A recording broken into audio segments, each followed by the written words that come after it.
तो dear students, last lecture में अपन कुछ रूल्स पढ़े थे, अपन ने कुछ लॉज पढ़े थे, लॉज ऑफ केमिकल कंपोजिशंस, जिनमें अपन ने law of definite proportions, law of conservation of mass and Gay Lussac law, इनके बारे में अपन पढ़ चुके थे। एंड आज अपन एक लॉ और पढ़ा था अपन ने, लॉज ऑफ मल्टीपल प्रोपोर्शंस, और उस लॉज में एक लॉज बचा हुआ था अपना एवोगैड्रोज लॉज। ठीक है, एवोगैड्रो, तो फर्स्ट ऑफ ऑल अपन अभी एवोगैड्रोज लॉज पढ़ेंगे, और एवोगैड्रो लॉज पढ़ने के बाद अपन कुछ थ्योरीज पढ़ेंगे, एक सिंपल थ्योरीज पढ़ेंगे जो साइंटिस्ट ने अपने को सजेस्ट की थी, राइट। तो now I am going to start the last laws of chemical compositions, that is Avogadro's laws, that is Avogadro's laws, that is Avogadro's laws, right? Now what is Avogadro's law? देखिए, एक Avogadro नाम के scientist थे, उन्होंने ये suggest किया था कि किसी भी गैसेज के सेम वॉल्यूम में नंबर ऑफ पार्टिकल्स भी सेम होती है एट डेफिनेट टेम्परेचर और डेफिनेट प्रेशर पर। यानी कि जो एटमॉस्फेरिक कंडीशन होती है, डेफिनेट टेम्परेचर और डेफिनेट प्रेशर पर किसी भी या किन्हीं भी गैसेज के सेम वॉल्यूम में नंबर ऑफ पार्टिकल सेम होते हैं, राइट। देखिए, तो अपन इसको कैसे लिख सकते हैं? This law states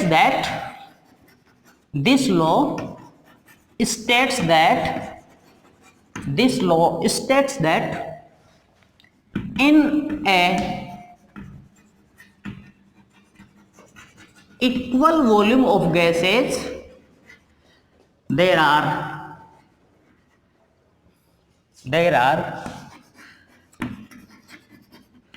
same number of particles. in ये equal volume of gases there are same number of particles, और particles क्या हो सकते हैं? atoms and molecules at definite temperature and pressure, at definite temperature and pressure. Avogadro ने यह कहा था कि किन्हीं भी दो या दो से अधिक गैसेज जिनका वॉल्यूम सेम हो, तो सेम एटमॉस्फेरिक कंडीशन पर यदि उन सभी गैसों के लिए टेम्परेचर और प्रेशर की वैल्यू सेम है, तो उन गैसेज में नंबर ऑफ पार्टिकल्स भी सेम होंगे, ठीक है बेटा। देखिए, पहला चीज है एवोगैड्रो का कॉन्सेप्ट, एंड सेकंड कॉन्सेप्ट था Avogadro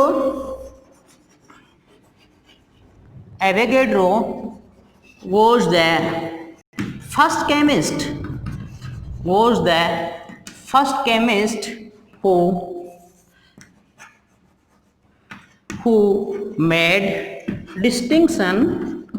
who made distinction between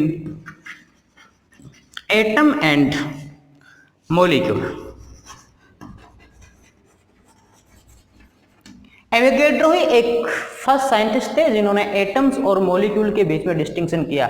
उन्होंने ये समझाया था कि एटम्स क्या है और मॉलिक्यूल्स क्या है। एक मॉलिक्यूल्स का डिसोसिएट होता है तो एटम किस प्रकार से बनते हैं, और किस प्रकार के एटम्स के एसोसिएशन से मॉलिक्यूल्स बनते हैं, राइट बेटा। तो ये these are the main concept of Avogadro. एक बार मैं फिर से रिपीट कर रहा हूं, एवोगैड्रो ने ये सजेस्ट किया था कि सेम टेम्परेचर और प्रेशर पर किन्हीं भी गैसेज के सेम वॉल्यूम में नंबर ऑफ पार्टिकल्स यानी कि एटम और मॉलिक्यूल्स सेम होते हैं। अब इसको अपन समझेंगे कैसे होते हैं।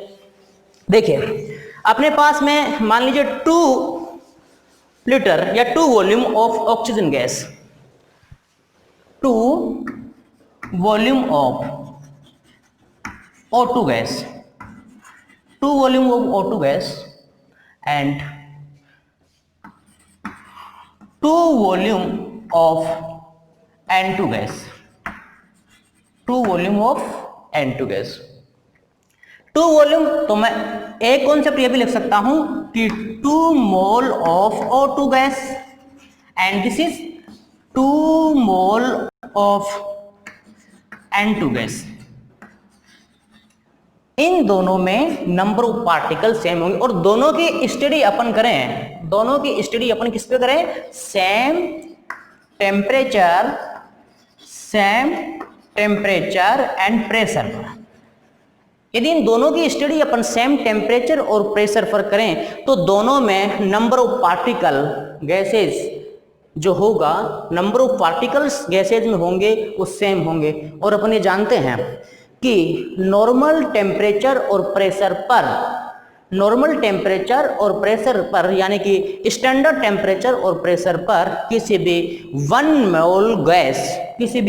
मोल गैस का जो वॉल्यूम होता है वो 22.4 लीटर होता है। कितना होता है बेटा, 22.4 लीटर। तो देखिए यहां पर 2 मोल गैस, राइट। तो अपन ये जानते हैं कि 1 मोल में कितने पार्टिकल्स होंगे, equal to number of Avogadro. We know that एक कांस्टेंट दिया था एवोगैड्रो ने, Na, एवोगैड्रो कांस्टेंट। इसका मतलब होता है ये कांस्टेंट है, यूनिटलेस, जिसकी कोई भी यूनिट नहीं होती है। 6.023 इंटू 10⁻23 ये एवोगैड्रो कांस्टेंट है। और किसी भी गैस के 1 मोल में इतने सारे पार्टिकल्स होते हैं, वो एटम्स हो सकते हैं, वो मॉलिक्यूल्स हो सकते हैं, वो एंटिटीज हो सकते हैं, वो आयंस हो सकते हैं, जो कुछ भी है वो डिपेंड करेगा कि उस गैस का नेचर क्या है। तो 1 मोल गैस में या 1 मोल सब्सटेंस में एवोगैड्रो नंबर के इक्विवेलेंट पार्टिकल्स होंगे, राइट। तो यहां पर 2 मोल है, तो 2 मोल में टोटल नंबर कितने हो जाएंगे बेटा, इक्वल टू 2 इंटू 6.023 इंटू 10⁻23। ईयर भी 2 मोल है तो इसका मतलब 2 into 6.023 into 10⁻23 number of particles. यहां पर कोई भी यूनिट नहीं आएगी क्योंकि नंबर ऑफ पार्टिकल्स है, एवोगैड्रो कांस्टेंट होता है, वो यूनिटलेस होता है, तो नंबर ऑफ पार्टिकल्स होंगे। अब 2 मोल ऑफ ऑक्सीजन गैस में भी अपने पास में टोटल नंबर ऑफ पार्टिकल्स इतने हैं, और 2 मोल ऑफ नाइट्रोजन गैस में भी अपने पास टोटल नंबर ऑफ पार्टिकल्स इतने हैं। तो इसका मतलब ये हुआ कि the number of particles, it means the number of atoms और molecule present in the gas does not depend upon the nature of the gas. Okay, यानी कि किसी भी गैस के एक सेम वॉल्यूम में एटम्स की संख्या या फिर मॉलिक्यूल्स की संख्या उस गैस के नेचर पर डिपेंड नहीं करेगा, बल्कि उस गैस के वॉल्यूम पर डिपेंड करेगा कि उस गैस का वॉल्यूम क्या है। ठीक है, तो this is Avogadro concept. Now ये अपने टोटल नियम हुए बेटा, ये टोटल लॉज हुए, laws of chemical composition, laws of chemical composition. Next now we will discuss about the Dalton's theory. Now we will discuss about the Dalton's theory. Dalton's theory. देखिए एक Dalton नाम के scientist थे और उन्होंने atom को define किया था। डाल्टन नाम के साइंटिस्ट थे, उन्होंने एटम को डिफाइन किया था और कहा था कि एटम जो होता है वो इनडिविजुअल पार्टिकल्स होता है, किसी भी सब्सटेंस का या फिर किसी भी एलिमेंट का द स्मॉलेस्ट पार्टिकल होता है जिसको अपन फर्दरली डिवाइड नहीं कर सकते। और एटम जो होता है बहुत ज़्यादा रिएक्टिव होता है, वो फ्री ऑफ नेचर स्टेबल नहीं रह सकता है, उसकी रिएक्टिविटी बहुत ज़्यादा होती है, वो तुरंत किसी के साथ में रिएक्शन करके मॉलिक्यूल बना ले सकता है या और फिर दूसरे कंपाउंड के फॉर्मेशन में पार्टिसिपेट कर सकता है। ठीक है, और इसके अलावा डाल्टन ने यह बताया था कि किसी भी एक एलिमेंट के जितने भी एटम होते हैं वो आइडेंटिकल इन नेचर होते हैं। एक ही एलिमेंट के जितने भी एटम्स होंगे वो आइडेंटिकल इन नेचर होंगे, बट डिफरेंट टाइप्स के एलिमेंट के जो एटम्स होंगे वो आइडेंटिकल नहीं होंगे, उनकी डिफरेंट डिफरेंट प्रॉपर्टीज होगी, राइट। तो डाल्टन की थ्योरी का जो फर्स्ट पोस्टुलेट है वो क्या है, डाल्टन ने ये सजेस्ट किया था कि matter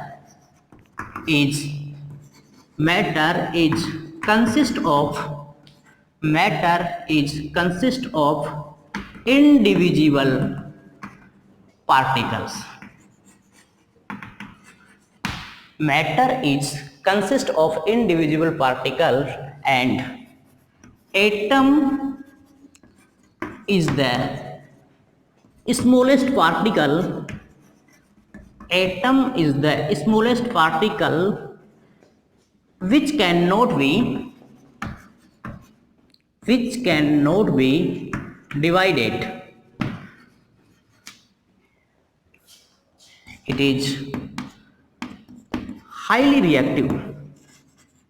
It is highly reactive and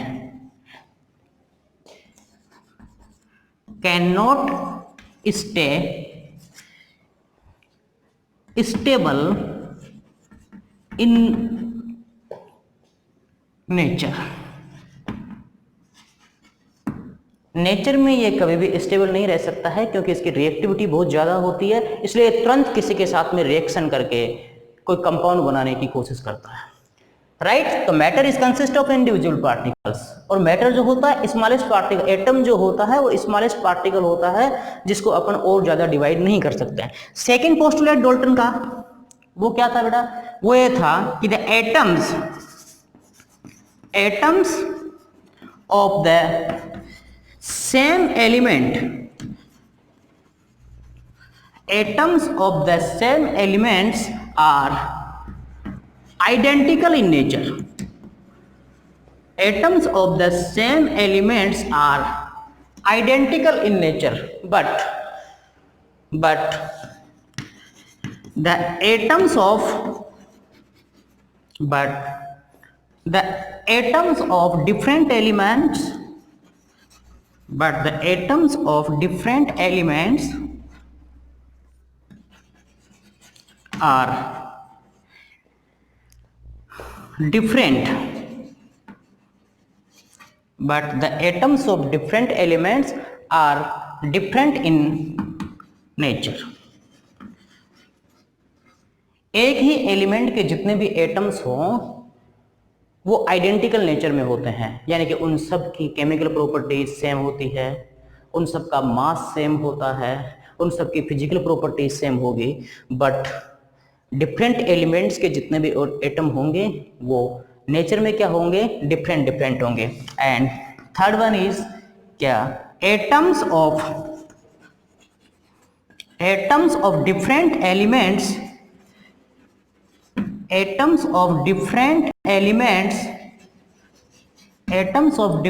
elements combine in certain or fixed ratio to form compound.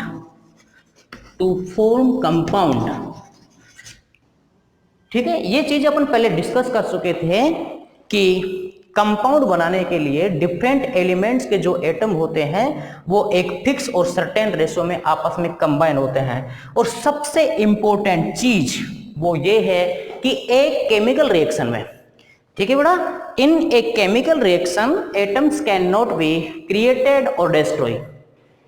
In a chemical reaction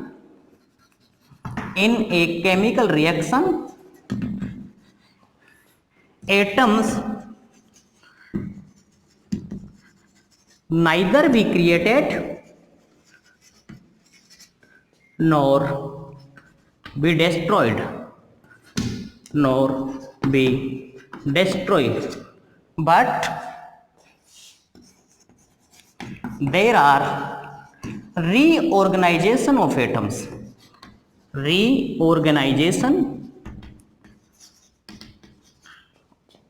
there are reorganization in arrangement of atoms,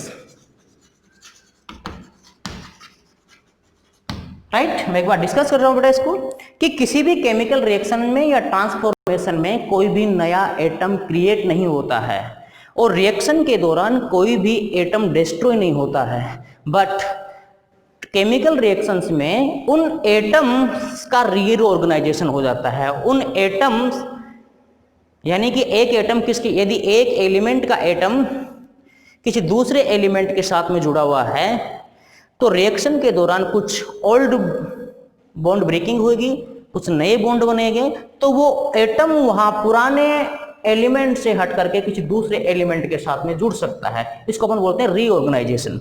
ये अपन आगे डिटेल में पढ़ेंगे। तो these are the main postulates of Dalton's theory. First is matter is consist of individual particles, okay. Second one is atoms of the same element are identical nature. एक ही element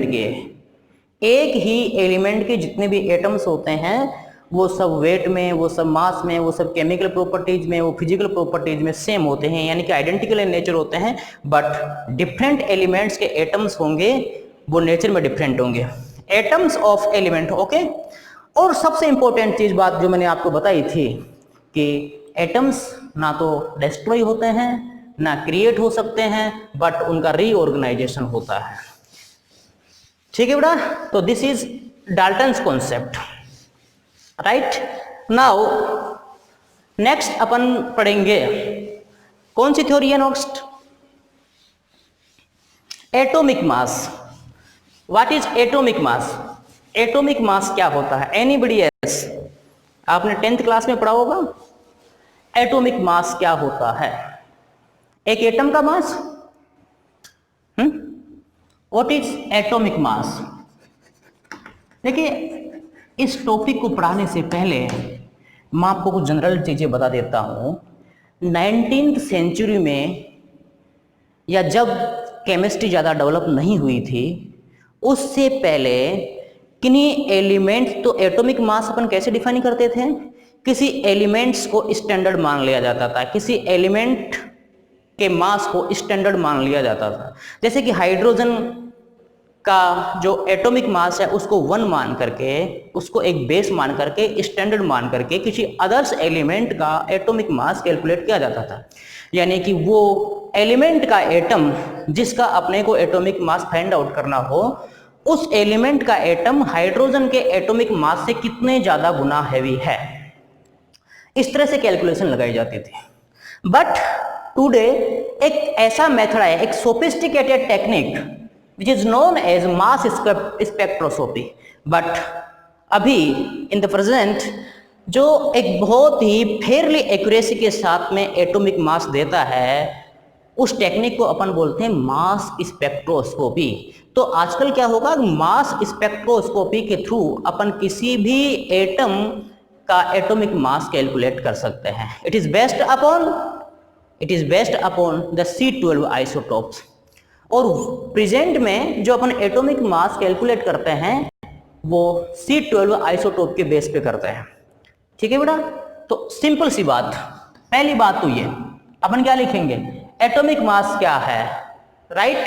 atomic mass, इसका मतलब होगा 1 atomic mass unit, 1 atomic mass unit. तो first of all मैं एक definition लिखूंगा, 1 atomic mass unit, 1 atomic mass unit, यानी कि AMU,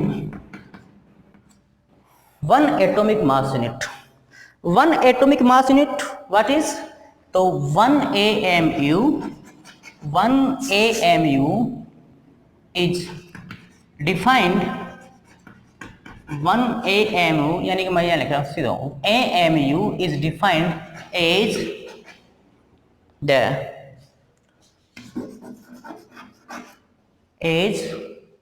the mass of 1 AMU is defined as the mass equal to 1/12 of C12 atom. Right? Atomic mass is defined as the mass equal to 1/12 of C12 atom. ये C12 atom क्या है? देखिए C12 atom, what is C12 atom? देखिए carbon के इस nature में 3 types के isotopes होते हैं, C12, C13 and C14। But इस नेचर में सबसे ज़्यादा जो अबेंडेंस होती है उस आइसोटोप की, उसको अपन मानते हैं C12। ये लगभग होता है 98% होता है। तो इसको अपन बेस मान लेते हैं, ठीक है, जिसका मास जो होता है वो 12.011 U 12.011 के नियर अबाउट होगा। तो इसको अपन आधार मान करके कि एटॉमिक मास यूनिट को डिफाइन कर सकते हैं। ठीक है बेटा, तो 1 AMU यानी कि AMU is defined as the mass equal to 1/12 of C12 atom.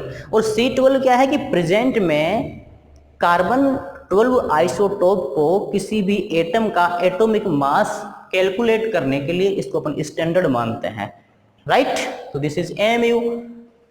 अब एक टेक्निक और है, स्पेक्ट्रोस्कोपिक टेक्निक बोलते हैं उसको अपन, तो उसका नाम है मास स्पेक्ट्रोस्कोपी। तो अपन ये लिख सकते हैं क्या, टुडे यानी in present, today in present the sophisticated यानी बहुत ही एक्यूरेसी के साथ में रीडिंग देने वाली, the sophisticated technique, sophisticated technique to calculate the atomic mass, to calculate the atomic mass with accuracy is mass spectroscopy, is mass spectroscopy, mass spectroscopy, right. ध्यान रखना बेटा, ये मास स्पेक्ट्रोस्कोपी एक ऐसी टेक्निक होती है जिसके थ्रू अपन किसी भी एटम का बहुत एक्यूरेसी के साथ में एटॉमिक मास कैलकुलेट कर सकते हैं। और ये टेक्निक C12 आइसोटोप के ऊपर डिपेंड है। तो AMU की डिफाइन, AMU is defined as the mass equal to 1/12 of the C12 atom, right. और मास स्पेक्ट्रोस्कोपी टेक्निक के थ्रू अपन किसी भी एटम का एक्यूरेसी के साथ में एटॉमिक मास कैलकुलेट कर सकते हैं। अब एक चीज और है बेटा, क्या, 1 AMU, 1 AMU की वैल्यू कितनी होती है, 1 AMU, देखिए ये ऑब्जर्व्ड डाटा है। अब कैलकुलेशन, साइंटिस्ट ने पहले कैलकुलेशन की होगी, उन्होंने ऑब्जर्वेशन किया होगा और ऑब्जर्वेशन के पास में अपने कोई डेटा दिया, ठीक है। तो 1 AMU ये आपको ध्यान रखना है, इन चीजों को रट लेना है। 1 AMU की वैल्यू होती है 1.6605 इंटू 10⁻⁻24 ग्राम। 1 एटॉमिक मास यूनिट की वैल्यू होती है 1.6605। देखो ये वैल्यू है, ऑब्जर्व वैल्यू है, कैलकुलेटेड वैल्यू है, आप इसको पढ़ लेना अच्छी तरह से। एंड अब अपन ये देखते हैं क्या कि हाइड्रोजन एटम का जो मास है उसको आप AMU में कैसे डिफाइन करोगे। How can the atomic mass of hydrogen can be calculated into the AMU value. तो अपन एक चीज समझ सकते हैं कि AMU की अपने 1 AMU का मतलब इतना होता है। तो मैं एक चीज और लिख रहा हूं, the mass of hydrogen, mass of hydrogen, mass of hydrogen atom कितना होता है बेटा, अपन ने पढ़ा है कि नहीं, 6th क्लास में ये चीजें पढ़ रखी है। Mass of an hydrogen atom is 1.6736 into 10⁻⁻24 gram. 1.6736 into 10⁻⁻64 gram में यह है। तो आप इसको ATM में कैसे कन्वर्ट, AMU में कैसे कन्वर्ट करोगे। तो अपन कैसे लिखेंगे, mass of H atom of an, H atom, mass of an H atom in terms of AMU, mass of an H atom in terms of AMU will be, क्या होगा, calculate करो। देखिए 1.6736 इंटू 10⁻⁻24 अपॉन AMU की value कितनी है 1.66056 into 10⁻⁻24। ये भी ग्राम में, ये भी ग्राम में, दोनों को अपन कैलकुलेट करेंगे तो अपने पास में वैल्यू आएगी 1.0078। और इसको नियर अबाउट कैसे लिखेंगे बेटा अपन 1.008 AMU, राइट। एक बार मैं फिर से रिपीट कर रहा हूं क्या कि 1 AMU की वैल्यू होती है अपने पास 1.66056 इंटू 10⁻24 और मास ऑफ हाइड्रोजन एटम होता है, ये कैलकुलेटेड वैल्यूज है, 1.6736 इंटू 10⁻24 ग्राम।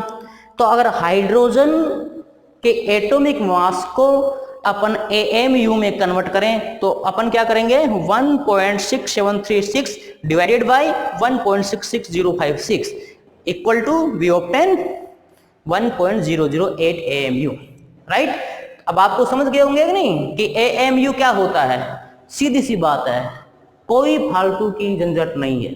आपको ये ध्यान रखना है कि एक AMU वैल्यू जो होती है वो C12 आइसोटोप का एक एटम का जितना मास है उसका 1/12 पार्ट होता है, राइट। और इसके बेस पे अपन लिख सकते हैं, ये दोनों वैल्यूज आप कैलकुलेट कर लीजिए, ठीक है बेटा। तो this is AMU values, okay. Now आजकल बट अपन AMU को आजकल क्या करते हैं, जो AMU है यानी एटॉमिक मास यूनिट, उसको अपन यूनिफाइड मास में ही लिखते हैं, यूनिफाइड मास। तो अपन एक सिंपल बात है कि पहले जो AMU है, now एडेज AMU is written by U only. U it means unified mass. U it means unified mass. AMU को आजकल अपन सिर्फ U के रूप में परफॉर्म करते हैं, जिसको अपन बोलते हैं यूनिफाइड मास, राइट। तो दिस इज AMU। अब एक कॉन्सेप्ट निकल के आता है अपने पास में कि जनरली कैलकुलेशंस में, जनरली मोल कॉन्सेप्ट में अपन किसी भी एटम का जो एटॉमिक मास काम में लेते हैं वो उसका प्योर एटॉमिक मास नहीं होता, बल्कि अपन एक एवरेज एटॉमिक मास काम में लेते हैं। Generally in calculations average atomic mass is used. अब सर ये एवरेज एटॉमिक मास क्या होता है, तो नेक्स्ट टर्म अपने पास में है एवरेज एटॉमिक मास। एवरेज एटॉमिक मास जनरली जैसे मैं यहां लिखता हूं क्या कि हाइड्रोजन का एटॉमिक मास होता है 1.008 U। दूसरा मैं लिख रहा हूं कार्बन का जो एटॉमिक मास होता है 12.011 U। This is average atomic mass. Generally अपने एटॉमिक मास जो बोलते हैं वो वास्तव में एवरेज एटॉमिक मास होता है। और इसकी जरूरत क्यों पड़ी है, क्योंकि प्रकृति में या नेचर में एक ही एलिमेंट के एक से अधिक प्रकार के आइसोटोप्स हो सकते हैं। तो आप कौन सा आइसोटोप काम में लोगे, उन सबका जो एवरेज मास होता है उसको अपन एवरेज एटॉमिक मास कहते हैं, ठीक है। जैसे सपोज करिए, कैसे बेटा एवरेज एटॉमिक मास कैसे, कार्बन आइसोटोप, देखो आइसोटोप मैं सिंपल लैंग्वेज में यहां समझा रहा हूं आपको। आइसोटोप कितने होते हैं कार्बन का, कार्बन 12, कार्बन 13, कार्बन 14, राइट। अब कार्बन 12 की जो रिलेटिव अबेंडेंस है, कार्बन 12 की जो रिलेटिव अबेंडेंस, यहां मैं लिख रहा हूं रिलेटिव अबेंडेंस। सर ये अबेंडेंस क्या होता है कि ये कार्बन 12 नेचर में कितनी परसेंटेज में होता है, तो इसकी होती है नियर अबाउट 90, जहां तक मैं समझ रहा हूं मेरे हिसाब से 98.99%, राइट बेटा। तो सबसे ज्यादा मात्रा में ये होता है।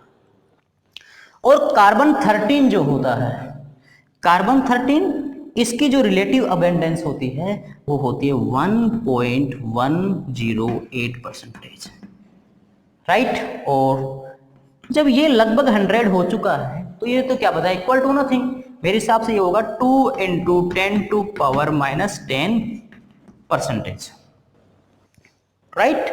अब देखिए एक तो आइसोटोप, एक हुआ रिलेटिव अबेंडेंस, और तीसरा इनका AMU। तीसरा जो होगा बेटा इनका क्या होगा, AMU।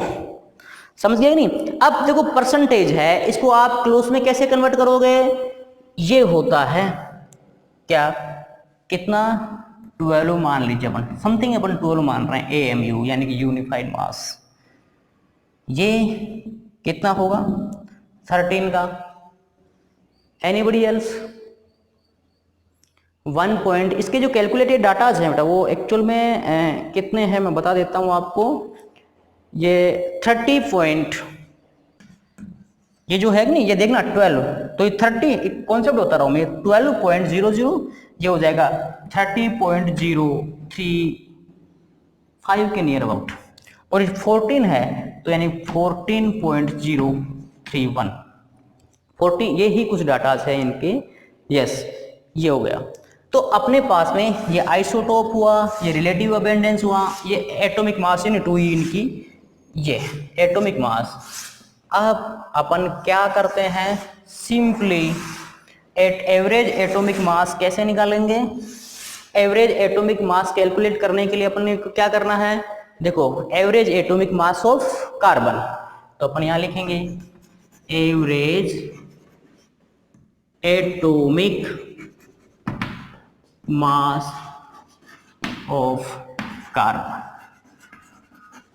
कितना? Average atomic mass of carbon, वो कितना है बेटा, यहां देख लीजिए, ये परसेंटेज में है, और एक का कितना है 12, तो मैं इसको कैसे कैलकुलेट कर सकता हूं, 12 इंटू 98.99 अपॉन 100 यू, ये हो जाएगा नहीं, यू 12 इंटू, ये परसेंटेज में है तो 98.99 अपॉन 100 यूनिफाइड मास यानी AMU, प्लस दूसरा ये परसेंटेज में, तो मैं इसको पहले से मल्टीप्लाई करूंगा, 13.035 into 1.108 upon 100 unified, plus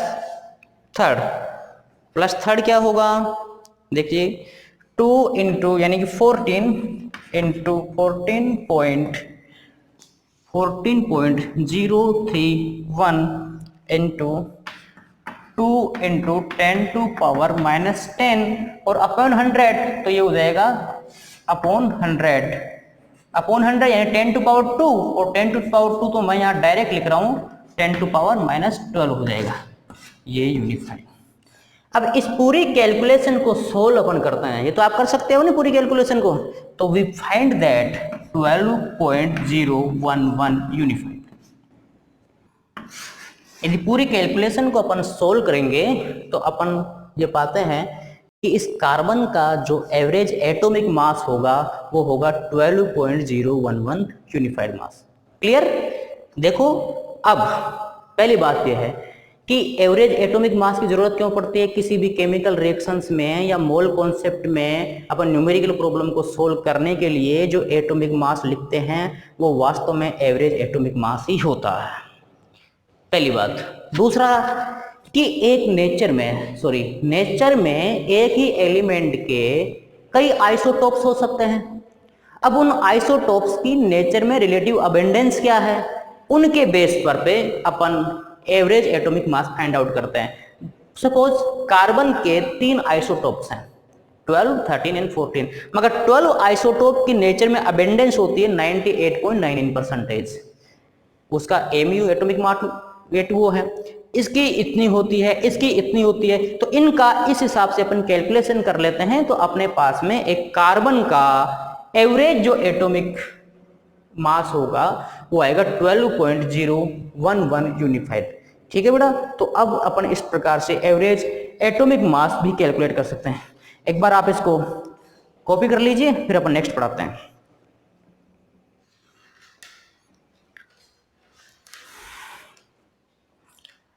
okay, रब कर दो इसको। यस, एटॉमिक मास के बाद में अब अपन चलते हैं मॉलिक्यूलर मास। नेक्स्ट अपना टॉपिक है मोलिकुलर मास।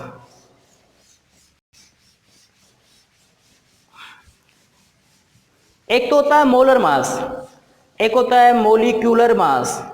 कोई डिफरेंस है दोनों में? मोलर मास की जो यूनिट होती है वो ग्राम पर मोल, यानी क्या कि किसी भी एक मोल सब्सटेंसेस का जो मास होता है उसको अपन बोलते हैं मोलर मास। और एक मोलिकुलर मास, एक मोलिक्यूल का जो मास है उसको अपन बोलेंगे मोलिकुलर मास। तो डिफाइन कैसे करेंगे? Molecular mass.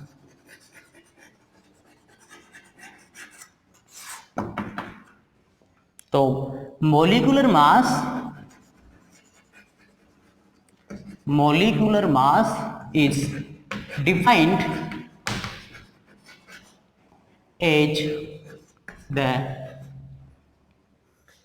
as the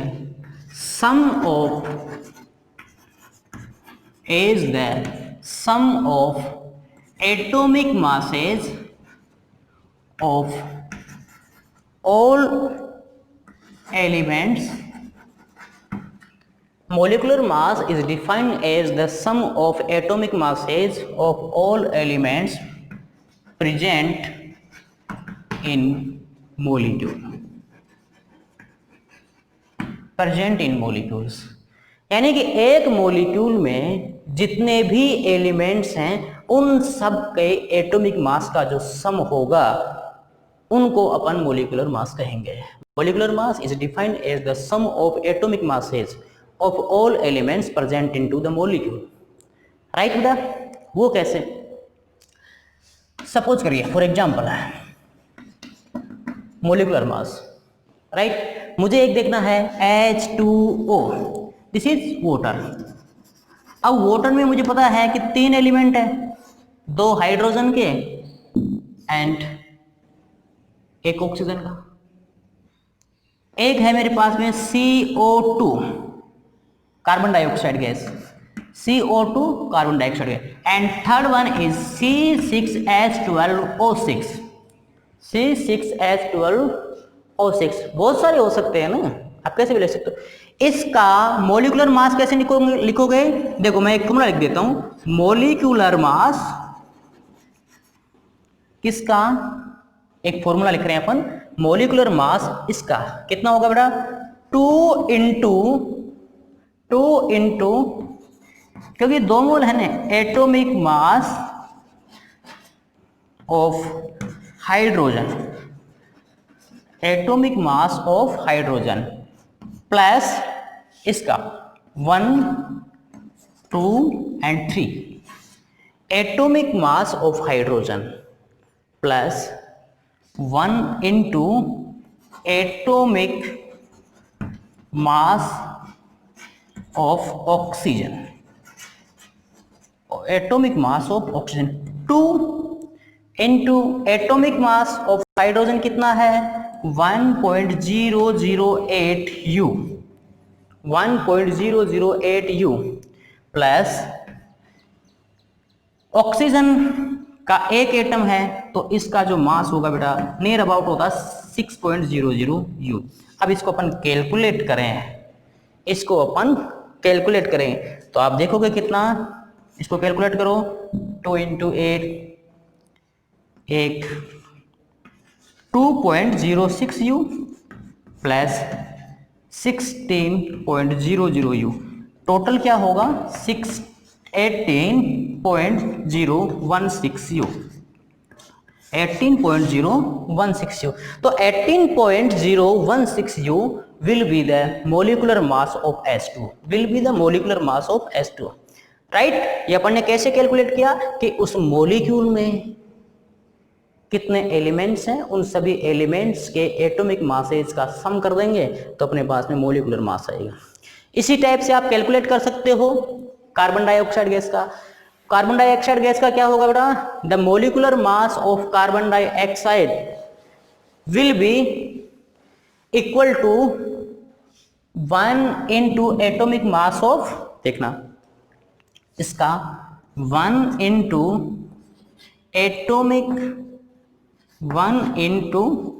atomic mass of carbon plus 2 into atomic mass of 2 into atomic mass of oxygen, right.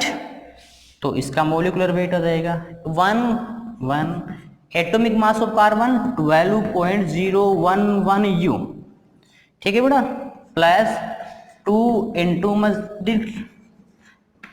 इसको अपन कैलकुलेट करेंगे तो 12.011 U plus 2 into 16 that will be 13.00 U, total 44.011 unified mass U, right.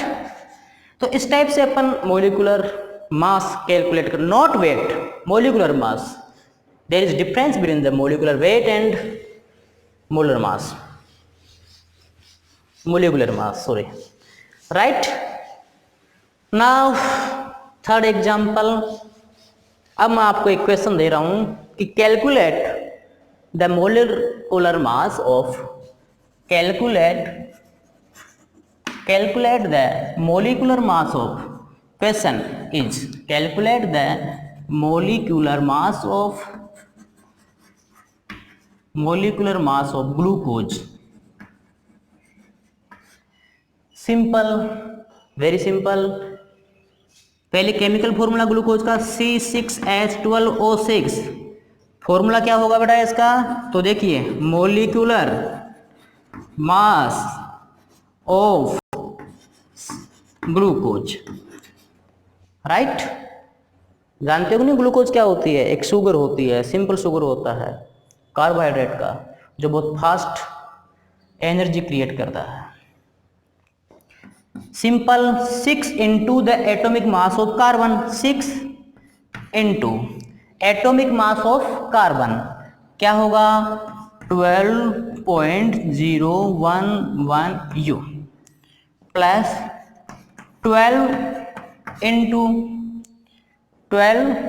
क्या होगा बेटा, ध्यान देना इधर, atomic mass of one hydrogen atom 1.008 U plus 6 into oxygen का, 6 इंटू ऑक्सीजन का एटॉमिक मास 16.00 U। कैलकुलेट करिए, ये देख लेना इस आपका कितना आएगा, टोटल 72 हो जाएगा ना, ये शायद मेरे हिसाब से, आप देख लेना 72.066 आप कैलकुलेट करना बेटा इसको। और ये होगा, मैं नियरली लिख रहा हूँ इसमें जितना है वो 12 पॉइंट, मैं नियर अबाउट लिख रहा हूँ ना, 12.00 U एंड 16.00 U। अब आप देखिए 72 प्लस ये 28, कैलकुलेट कर लो, मेरी मैथ कमजोर है। 72 प्लस 28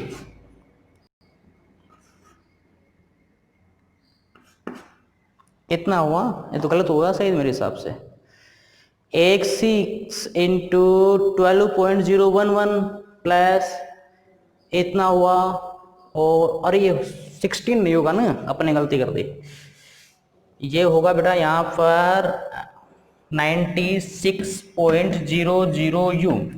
अब इसको कैलकुलेट कर लेना आप, टोटल जोड़ लेना, इन दोनों को सम कर लेना, 72, 12 एंड 96,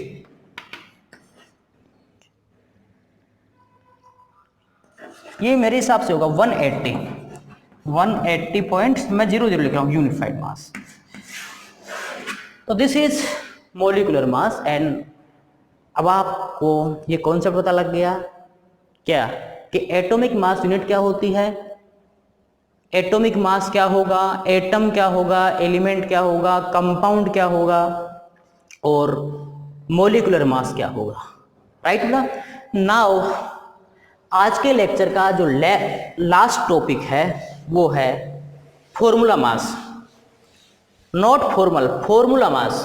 वो फॉर्मूला मास क्या होता है, देखिए मोलिकुलर मास में और फॉर्मूला मास में कैलकुलेशन के रूप से कोई भी डिफरेंस नहीं होता है, बट कुछ कंपाउंड्स ऐसे होते हैं जिनके लिए अपन मोलिकुलर मास टर्म काम में नहीं लेकर के फॉर्मूला मास टर्म काम में लेते हैं, राइट। और बट न्यूमेरिकल वैल्यू में कोई भी डिफरेंस नहीं होता है, फॉर्मूला मास, राइट ना। तो मैं सिंपल पहले आपको एक कॉन्सेप्ट समझा देता हूं कि अपन फॉर्मूला मास कब काम में लेते हैं। देखिए कुछ सब्सटेंसेस इस टाइप के होते हैं जो डिस्क्रीट मॉलिक्यूल नहीं कर सकते हैं, जो डिस्क्रीट फॉर्म में नहीं रह सकते हैं। एक क्रिस्टल में वो डिस्क्रीट फॉर्म में नहीं रह सकते हैं बल्कि आयोनिक फॉर्म में होते हैं। जैसे अपन बात करें, एक तो कॉपर सल्फेट का क्रिस्टल है, वो एक डिस्क्रीट फॉर्म में होता है।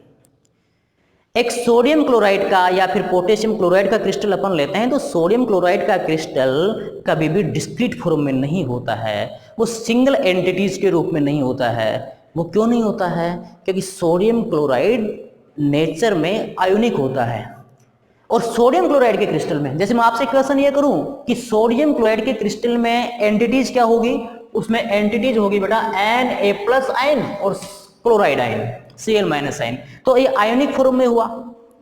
इसका मतलब ये हुआ कि जो सोडियम क्लोराइड का क्रिस्टल है उसमें one Na+ ion, one Na+ ion is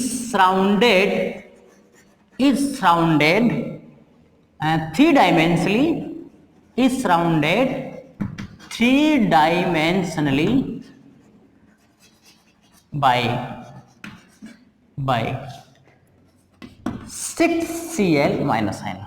sodium chloride का जो क्रिस्टल होगा, ये जो एक क्रिस्टल होता है, ये होता है ionic crystal.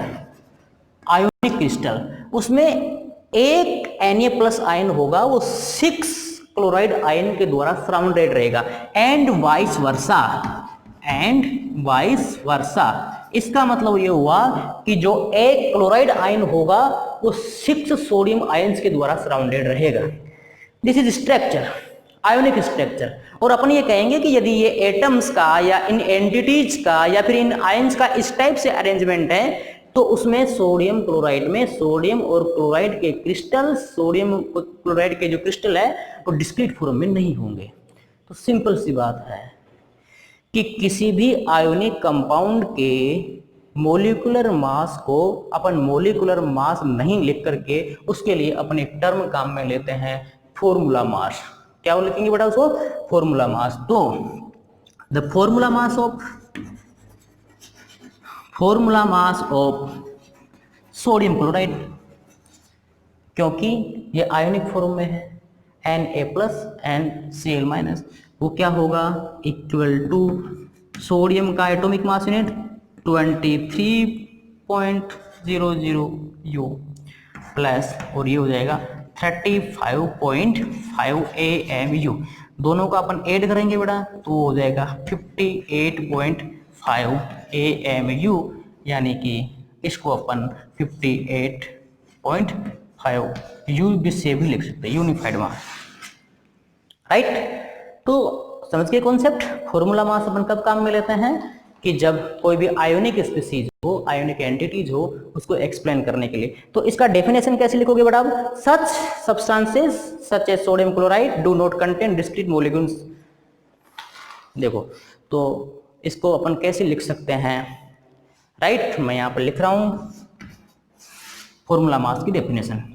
Such substances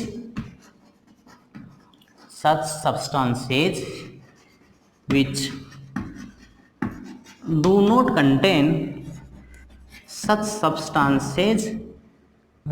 not contain discrete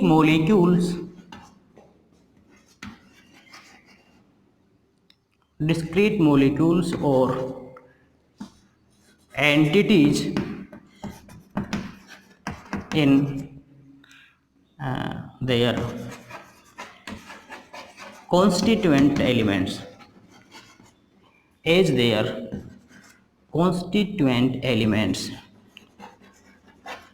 So the term formula mass. So the term formula mass is used instead of molecular mass. Molecular mass. ज़्यादा नहीं दिमाग लगाना है, सिर्फ आपको इतना ही पढ़ना है कि जो आयोनिक एंटिटीज होती है, आयोनिक स्पीसीज होती है, और ऐसे सभी प्रकार के क्रिस्टल्स जो डिस्क्रीट मोलिक्यूल्स नहीं होते हैं जिनमें, और आयोनिक एंटिटीज ही हो, आयोनिक स्पीसीज ही हो, उनके मोलिकुलर मास को अपन फॉर्मूला मास के नाम से जानते हैं। मोलिकुलर मास टर्म काम में नहीं लेते हैं, जबकि फॉर्मूला मास टर्म काम में लेते हैं। ठीक है बेटा, तो आज के लेक्चर में अपन इतना ही पढ़ेंगे, बाकी अपन कल पढ़ेंगे नेक्स्ट लेक्चर में। ठीक है, मुझे उम्मीद है कि आपको समझ में आया होगा। आप अपनी एनसीईआरटी बुक्स की जो रेफरेंस बुक है या फिर एनसीईआरटी बुक्स जो है उसके कॉन्सेप्ट को आपको ध्यान से पढ़ना है, और इस टॉपिक से रिलेटेड जितने भी प्रॉब्लम्स हैं उनको आपको सोल्व करना है। फिर भी कोई प्रॉब्लम आए तो आप मेरे से कंफर्म कर सकते हैं, मेरी मेल आईडी पे अपनी प्रॉब्लम शेयर कर सकते हैं। Okay, thank you.